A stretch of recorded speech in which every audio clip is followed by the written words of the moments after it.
So in yesterday's lecture, we understood what is light. Again, the definition of light. Light is a form of energy which causes a sensation of vision. It is because of light that we can see things around us.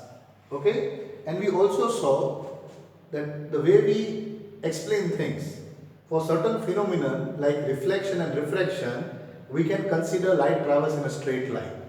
For interference and diffraction, we consider light travels as a wave. For an effect called photoelectric effect, we consider light travels as a stream of particles. Okay, but just now we are going to limit ourselves to thinking that light travels in a straight line. So yesterday we did something called the laws of reflection of light. So again, what are the laws of reflection?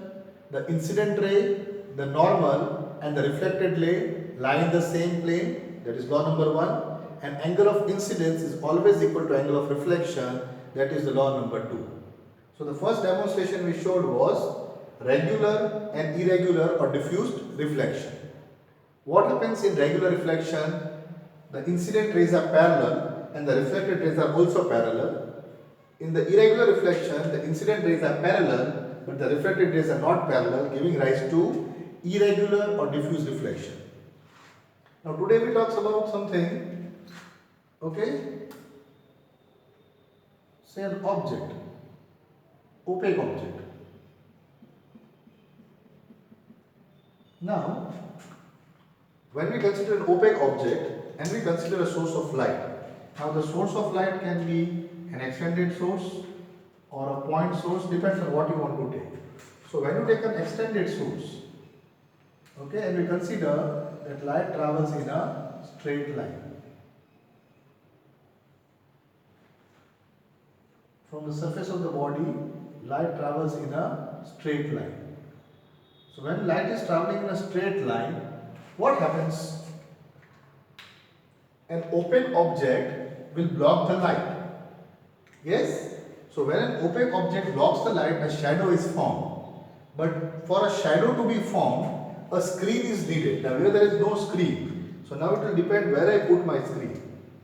If I say put my screen over here, then you can see these rays of light are all crossing each other and no shadow will be formed. But if I place my screen over here, then there is one portion here where there is no light entering, which forms a shadow. So in a shadow, what do you need? You need a source of light, an object, opaque object and a screen. Now this was an extended source. Let us see what happens when we take a point source. So if you take a point source of light, then light is traveling again in a straight line. So again, here a shadow will be formed. If I put my screen here, the size of the shadow will be this. If I put my screen here, the size of the shadow will be this. If I put my screen here, the size of the shadow will be even bigger. But how is the shadow formed? The shadow is formed when an opaque object comes in the path of light.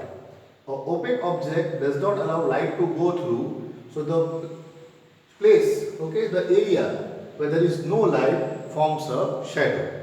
So shadow also comes from which phenomenon? What did we consider here? Light travels in a straight line. So this consideration leads us to many, okay. So you have learnt in previous standards the lunar eclipse and the solar eclipse. Yes? In the solar eclipse what happens? In the lunar and the solar, both the eclipses, the sun is the source of light. When the earth is in the middle, the earth is the opaque object and the moon is the screen. So the shadow of the earth falls on the moon, called the lunar eclipse. If the moon is between the sun and the earth, then the shadow of the moon falls on the earth, which we call a solar eclipse. So here also what do we have? We have a source of light, an opaque body and a screen. It is not in the chapter, but this was just for revision. Now we will go to reflection in a plane mirror. So the first topic we will see is reflection in a plane mirror. So let me draw a mirror. Okay, this is the rough side indicating the rough side. So This is the back side of the mirror and this is the front of the reflecting side of the mirror. Now I take an object. So I am drawing an object here, an arrow. Okay, let me say this is my object. Now this can be a source of light or it can be any body which is reflecting light. So when this object is placed in front of a plane mirror, where will the image be formed? Behind the mirror. Now we have to understand the mechanism how the image is formed here. Okay. Before we go to the mechanism, let us understand. Suppose this is the extended body. Light is falling on this body. So from every point on the body, there are many rays of light coming out. Infinite.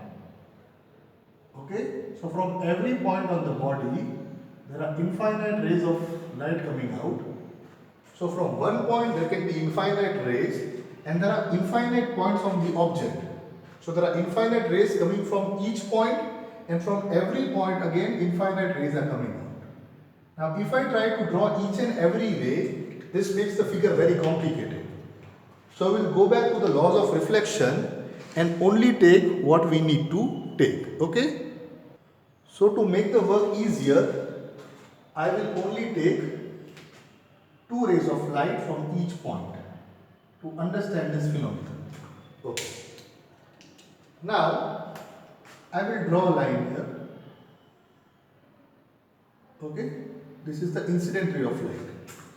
The incident ray of light goes and falls on the mirror. At which angle? Now you can see at this point, when I draw the perpendicular, then this is the normal also and this is the incident ray also. Because from this point, this is the point of incidence. This is the point of incidence. So line drawn perpendicular to the mirror at the point of incidence is called the normal. And on the same line about the incident ray. So this is the normal also and the incident ray also. So if this is the normal and the incident ray, means the normal and the incident ray are one over the other. Yes, the same thing. So what is the angle between them? The angle between them is 0. Means the normal, this is the normal perpendicular to the mirror and this is the incident ray. The angle between them is 0. So angle of incidence is 0. Now the law of reflection says angle of incidence equal to angle of reflection. So if angle of incidence is 0, angle of reflection is also 0. So the light will not move anywhere, it will go back in the same path. So this is one very interesting thing we should remember, that when light falls perpendicular on any surface, when light falls perpendicular on any reflecting surface, it goes back in the same path. But this happens only when light falls perpendicular, means at 90 degrees. Remember this. This only happens if light falls at 90 degrees on a surface, it goes back by the same path. So this is the incident ray and this is the reflected ray. That was one. Suppose I draw another ray called the incident ray. Now this time the normal is not the same. I draw perpendicular, so this is the normal. So because this is the normal and the rule states what? The rule states angle of incidence should be equal to angle of reflection.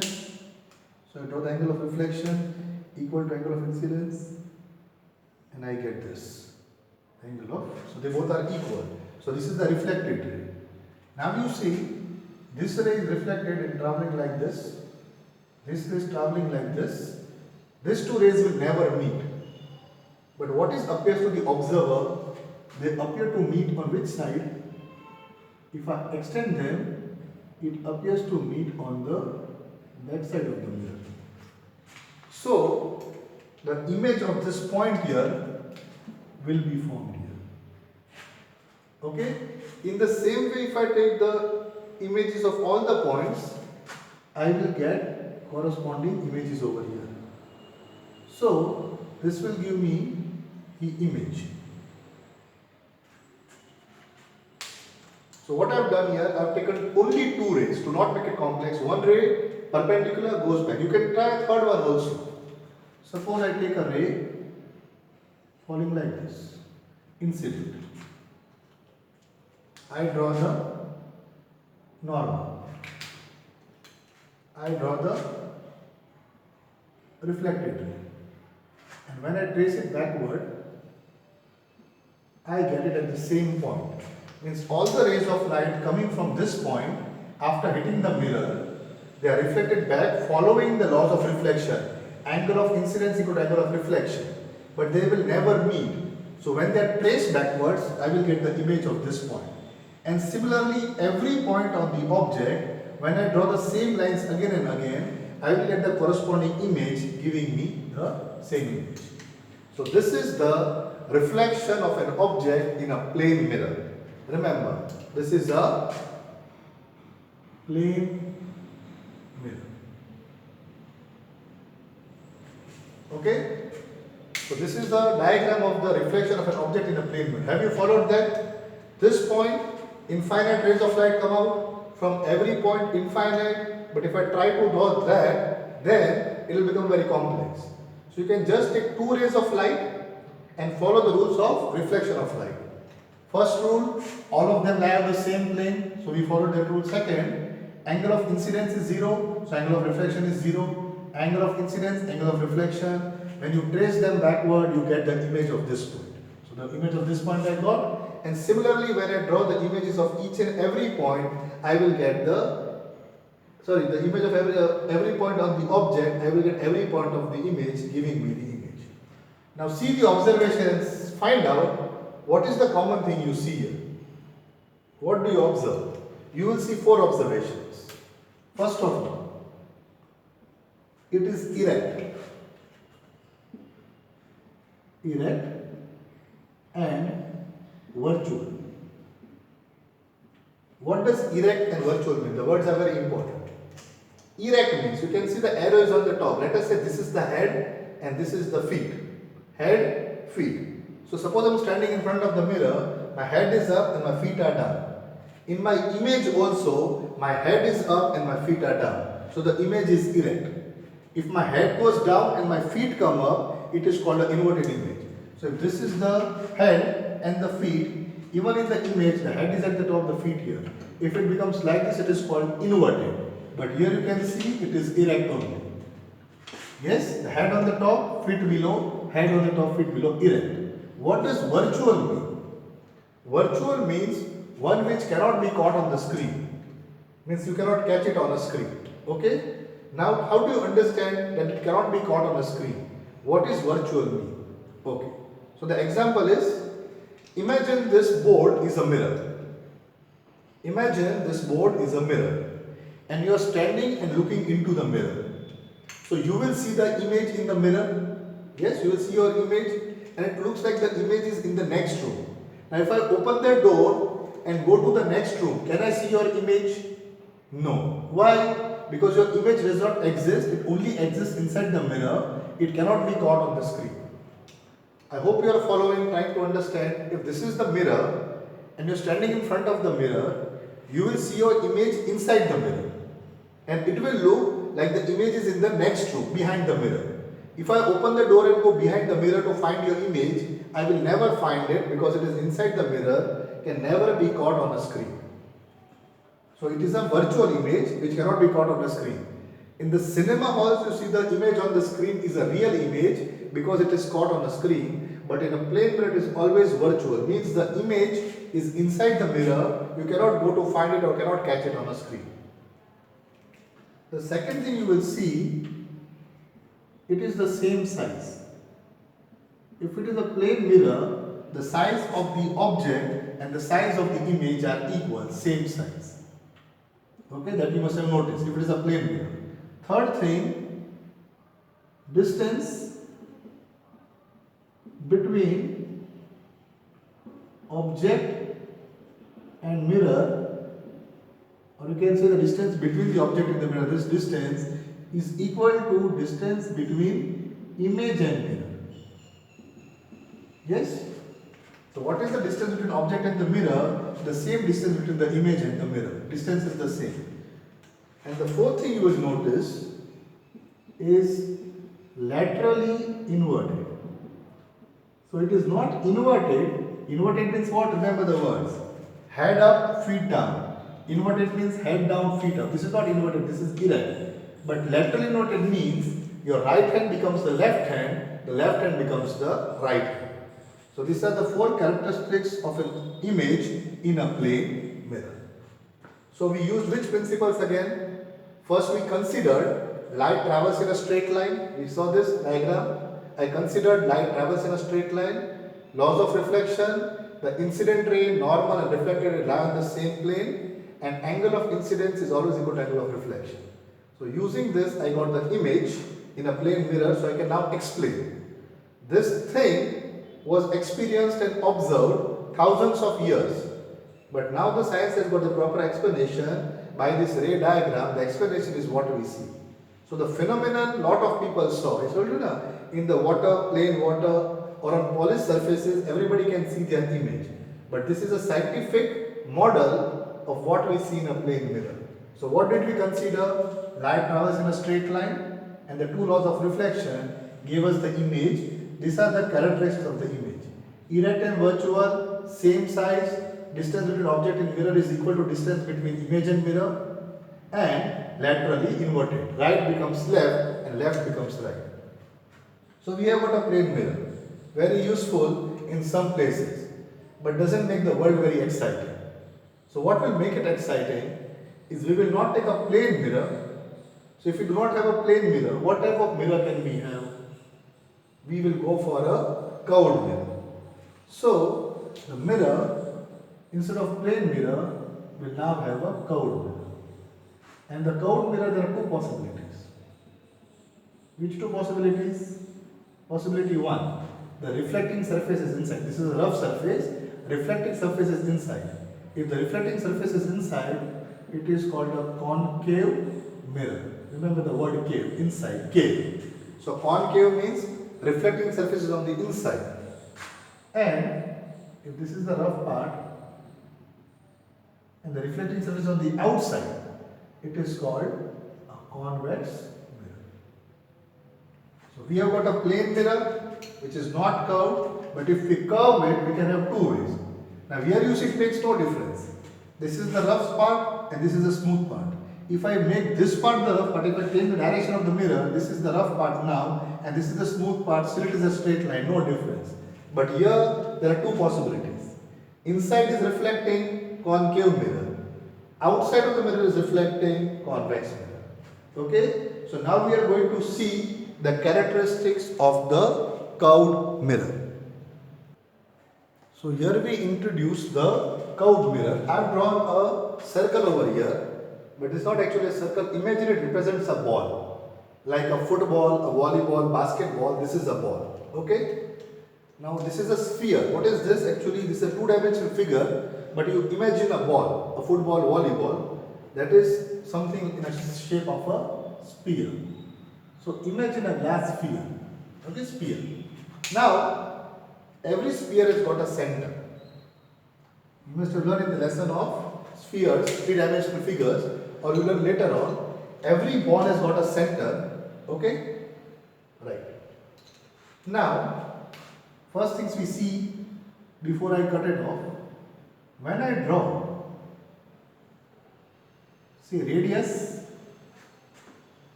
on the mirror and the tangent of the circle, these are tangents. So what you can see, from the center when I draw the radius is always perpendicular to the tangent. Radius is perpendicular to the tangent. In the whole circle, the radius is always perpendicular to the tangent. Okay? So, now we'll try to understand the concave and the convex mirror and what happens when any rays of light fall on a convex or a concave or a convex mirror. Now, the sphere has got a center. So, in the whole center, any ray of light falling on the surface falls perpendicular. Now, let us imagine this was a point of light, or these are rays of light. These are rays of light. And this is the ball, a mirror ball. From the center, light rays are falling. Now, if you see, they are going perpendicular. So, this is the normal also. This is the normal also. Why? Because at any surface, When you draw the perpendicular, you get the normal. This is the incident ray also. So when the incident ray and the normal are the same, what did we see? The angle of incidence is 0. If angle of incidence is 0, angle of reflection is also 0. So light will go by the same path, back by the same path. So from the center of the sphere, if any ray of light is falling on the ball, it will go hit the ball and follow the same path. Okay, remember this. Future consideration, but remember this, what I am trying to explain. So this is the glass ball. Now, how do we make our mirrors? So the idea is, from this glass ball, when you take a football or a basketball, you draw a circle over the basketball or the football or the glass ball and cut that part off. So what you can imagine here, what you have to imagine, you have got a big glass ball, okay? On that ball you draw a circle and you cut that circle. When you cut that circle, you get a piece like a saucer, and that is your concave mirror. Okay? So when you will cut the part off, so let me cut the part off now. When I cut a part off, a circular part, and if you see three-dimensionally, it is in the shape of a saucer. But now I have only got a small part of this, the big ball. The big ball, I cut down a small part, so I got a small part here, right? Okay? Now, I can do two things to that part. What two things I can do? I can make the polished surface inside or the polished surface outside. Okay? So this has become my spherical mirror. Now it looks like a C shape, but remember it is not C, it is like a saucer, fully round in shape. The saucer is shown to you sideways. Okay, we are drawing two-dimensional, but this is actually three-dimensional, round like a saucer. So this has become a lens. But we had cut it from a ball, and the ball had a center, remember? So you have to remember this, the ball had a center, and you have to imagine from that ball, we have cut down our spherical mirror. So, what are the parts of the mirror you will see now? So, first thing, in a curved mirror, let us say this is a concave mirror. The rough part outside, the reflecting part inside. So, in that saucer-like thing, the lens.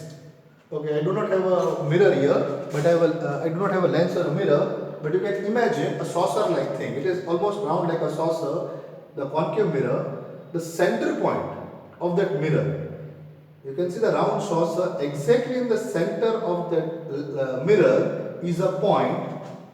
It is called the pole. The point in the center is called the pole P.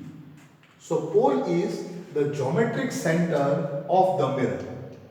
Okay, it lies on the mirror. You can see it lies on the mirror. It is exactly the geometric center of the mirror. And what is this C? This is called the center of curvature. So what is the center of curvature? It is the center of the imaginary ball from which this mirror was cut off. So it does not lie on the mirror, it lies away from the mirror. So the geometric center of the mirror is called the pole, and the center of the imaginary ball or imaginary sphere from which the mirror is cut is called the center of curvature. So we have got two things here. Understood? The imaginary sphere from which I cut the mirror. Now the geometric center of the mirror is called the pole. The pole lies on the mirror. And the center of the imaginary sphere from which the mirror is cut is called the center of curvature. Okay? So whether it is concave or convex, they both will have a center of curvature, they both will have a pole. So they both will have a pole which lies on the mirror. And they both will have a center of curvature also. The center of this and the center of this. Now, an imaginary line, it's an imaginary, it doesn't exist, passing through the center and the pole. The imaginary line passing through center and the pole is called the principal axis. So remember first. Okay, three things. What we have got here? We have got a pole, that is the geometric center of the mirror. We have got a center of curvature. It is the center of the imaginary sphere from which the mirror was cut, and an imaginary line passing through the principal axis and the pole. These 2 points, center of curvature and pole, the imaginary line passing through this is called principal axis. Clear till here? 3 definitions. Now, when I take rays of light parallel to the principal axis, so I have taken rays of light which are parallel to the principal axis. Now what you have to see here, do you remember what I told you? This is the center of the ball. So this is the normal, perpendicular I am drawing. And what do you know? Law of reflection, angle of incidence is always equal to angle of reflection. So the ray of light will follow that rule. I am not drawing it properly, sorry. I have not done it correctly. I will try to make it accurate. So again I will draw it. What we have got? The geometric center called the pole, the center of curvature, the principal axis. Now when I draw rays of light parallel to the principal axis, after reflection it will pass through one point. This point is called the focus. Remember, when the rays are parallel to the principal axis, when the rays parallel to a principal axis fall on a concave mirror. Which mirror? Concave mirror. When the rays of light parallel to the principal axis fall on a concave mirror, they will all meet at a point. This point is called the focus of the concave mirror. But let us see what happens in a convex mirror. Okay? The center of curvature is here, the pole is here, but I draw the line straight. This is the imaginary line, the principal axis. Now, rays parallel to the principal axis. After reflection, they fall out. Okay, so now they are diverging, they are separating. This was converging, meeting at a point, they are diverging. But I can trace them backward, and they all appear to pass through a point, is the focus.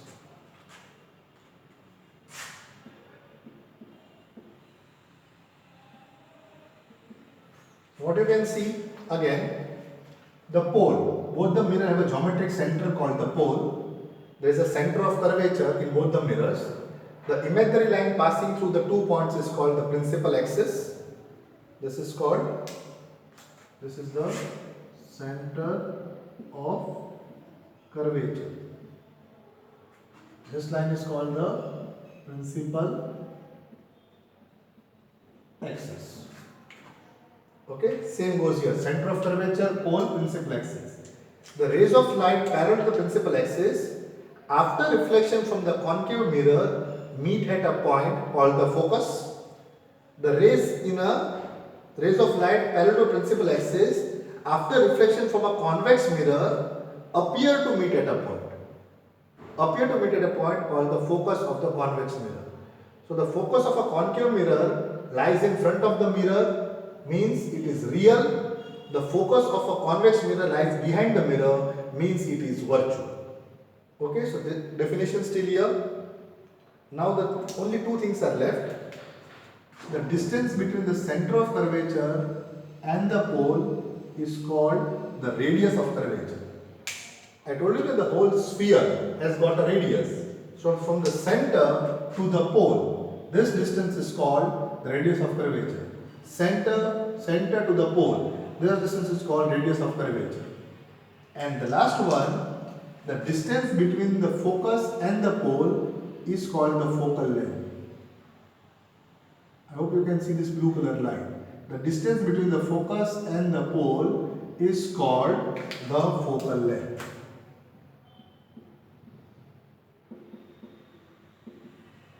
Here, distance between the center and the pole is called the focal length given by the letter F. Okay? So today we have understood curved mirrors, not started with the images yet, just trying to understand. The geometrical center of the curved mirror is called the pole. The center of the imaginary sphere from which the mirror was cut is called center of curvature. The imaginary line passing to the center of curvature and the pole is called the principal axis. Rays parallel to principal axis after reflection from a concave mirror meet at a point called the focus. So for the first three definitions, which definitions? Pole. The definition for pole for both the mirrors is the same. The geometric center of the curved mirror is called the pole. Definition same for both. The center of the imaginary sphere from which the mirror is cut is called the center of curvature. Same definition for both. The distance between the pole and the center of curvature is called radius of curvature. Same definition for both. The imaginary line passing through center of curvature and pole is called principal axis. Same definition for both. The distance between the pole and the focus is called the focal length. Same definition for both. The only definition which changes is the focus. Only definition that is different for both is only the focus. In concave mirror, the rays of light parallel to the principal axis after reflection from a concave mirror meet at a point which is called the focus. The rays of light parallel to the principal axis after reflection from a convex mirror appear to meet at a point. They are not meeting, they are separating. We say appear to meet at the point is called the focus. And when light falls on a mirror, then you can see how much part light can fall. This is the surface of light can fall. So this diameter is called the aperture. Aperture. So the diameter of the curved mirror is called the aperture. So these are the definitions for today. I am going to stop here. The next part we are going to do is start with the reflection process. Okay, the images, the characteristics, what happens when you place the objects. But before we understand that, go to that part. This is very, very, very important. You should know the definition of each and every part of the curved mirror. So I'm going to end here. Thank you.